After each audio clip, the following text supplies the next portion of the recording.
रविवार को 4 राज्यों के नतीजे जारी किए गए हैं। लोकसभा का सेमीफाइनल बताए गए इन चुनावों में बीजेपी ने शानदार प्रदर्शन किया है। बीजेपी ने मध्य प्रदेश, राजस्थान, छत्तीसगढ़ में कांग्रेस को करारी शिकस्त देकर हिंदी भाषी राज्यों में अपनी पकड़ मजबूत कर ली है।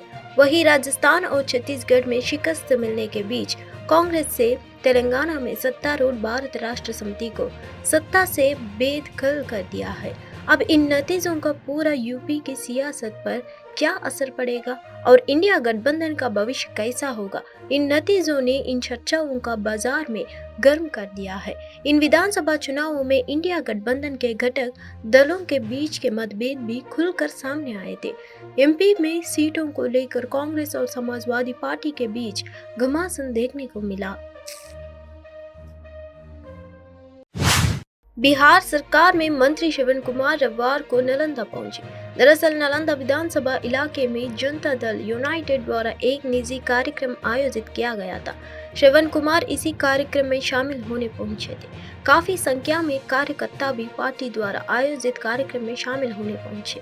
कार्यक्रम के दौरान मंत्री श्रवण कुमार ने एक बार फिर जीतन राम मांझी को निशाना साधा। श्रवण कुमार ने कहा, सीएम नीतीश कुमार ने उनको बिहार का मुख्यमंत्री बनाकर सम्मान और अवसर दिया, लेकिन अब ऐसा मौका उन्हें 7 जन्मों में नहीं मिलने वाला है।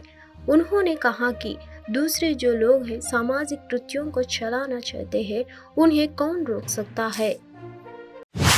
राष्ट्रीय राजधानी का वायु गुणवत्ता सूचकांक 4 दिसंबर को बहुत खराब श्रेणी में रहा। 3 और 4 दिसंबर की मध्यरात्रि को शहर के कई हिस्सों में हल्की बारिश हुई। विभिन्न क्षेत्रों से ड्रोन दृश्यों से पता चला कि दिल्ली में हवा की एक पतली परत दिखाई दे रही है।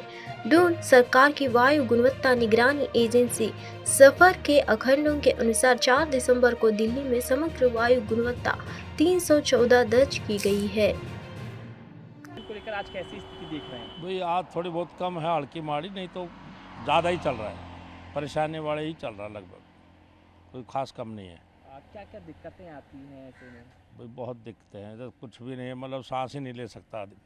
लोधी गार्डन में भी सांस नहीं आता, ऐसे आते हैं हम सांस ढंग से नहीं आता। सब जगह होता है पोल्यूशन, और बूंदों से थोड़ा ये जब तक हवा नहीं चलेगी तो पोल्यूशन साफ नहीं होना। ये बूंदों से क्या फ़र्क पड़ रहा है, तो वहीं के वहीं रुक जाता है सब। लगता है सरकार प्रयास करती है जमीनी स्तर भाई प्रयास करती है पर कामयाब नहीं होती है। बहुत सी कोशिश करती है। अब देखो गाड़ी चला रखी है पेड़ों में छिड़काव के लिए, उनसे थोड़ी 4 बूंद उस पर पेड़ पे छिड़क दिया तो पेड़ पे जो मिट्टी है वही गारा बन जाएगी, नीचे नहीं गिरेगा जब तक थोड़े साफ होता है। प्रयास करती है, लगी है सरकार कोशिश। क्या लगता है पॉल्यूशन के हालात तो बहुत ख़राब हैं।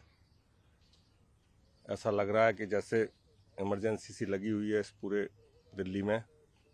दिल्ली से बाहर निकलो 100, 150, 200 किलोमीटर पे आपको बहुत अलग महसूस होता है, लेकिन जैसे ही दिल्ली की सीमा में, दिल्ली एनसीआर की सीमा में आते हैं तो अलग सा ही एहसास होता है। लगता है कि कितना पॉल्यूशन है, हवा की क्वालिटी बताती है। सर क्या लगता है आपको कि मौसम सही होगा ये बरसात की वजह से या ठंडा की वजह से? स्वाभाविक रूप से यदि कल जो बारिश हुई है उससे आज कुछ राहत दिख रही है, और उम्मीद है कि अगले 4-5-10 दिन तक यदि एक आध बार बारिश और हो गई तो ये मौसम सुधर जाएगा।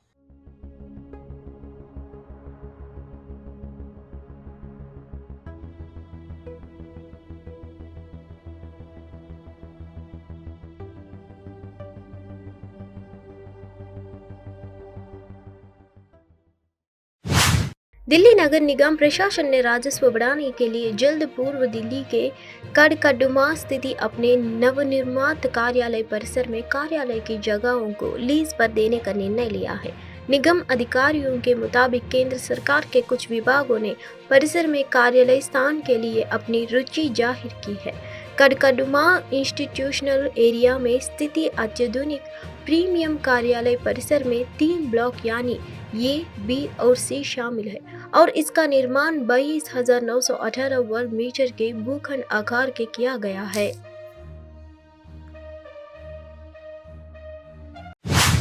हिंदी पट्टी में भगवा लहर के बाद भाजपा को मध्य प्रदेश, छत्तीसगढ़ और राजस्थान में निर्णायक जनादेश मिला। और कांग्रेस ने तेलंगाना को बीआरएस से छीन लिया है। अब सभी की निगाहें पूर्वोत्तर पर केंद्रित हो गई है, क्योंकि मिजोरम को 4 दिसंबर को अपना जनादेश प्रकट करना है। पूर्वोत्तर राज्य में गिनती, जो मूल रूप से 4 अन्य राज्यों के साथ 3 दिसंबर रविवार के लिए निर्धारित की गई थी, धार्मिक कैलेंडर में एक महत्वपूर्ण दिन का हवाला देते हुए नागरिक समाज द्वारा चुनाव आयोग को दिए गए अभ्यावेदन के बाद एक दिन आगे बढ़ा दी गई है।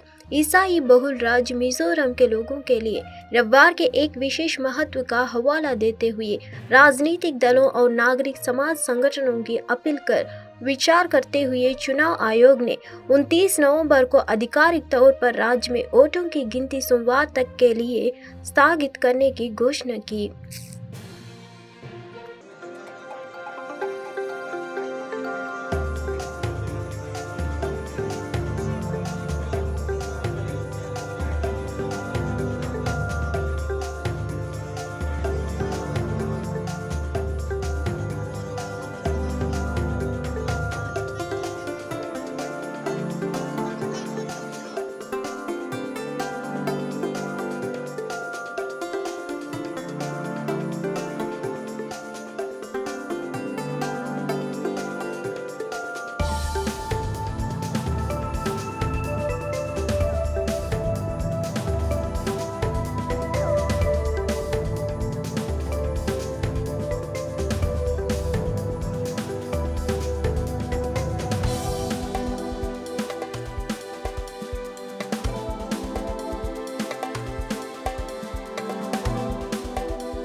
चेन्नई में भारी बारिश के कारण शहर के कुछ हिस्सों में बड़े पैमाने पर जलभराव हो गया। लगातार बारिश से चेन्नई और आसपास के कई इलाके जलमग्न हो गए। शहर में सामान्य जनजीवन अस्त व्यस्त हो गया है, क्योंकि भारी बारिश के बाद यात्रियों को अपने रोजमर्रा के काम निपटने के परेशानी हो रही है।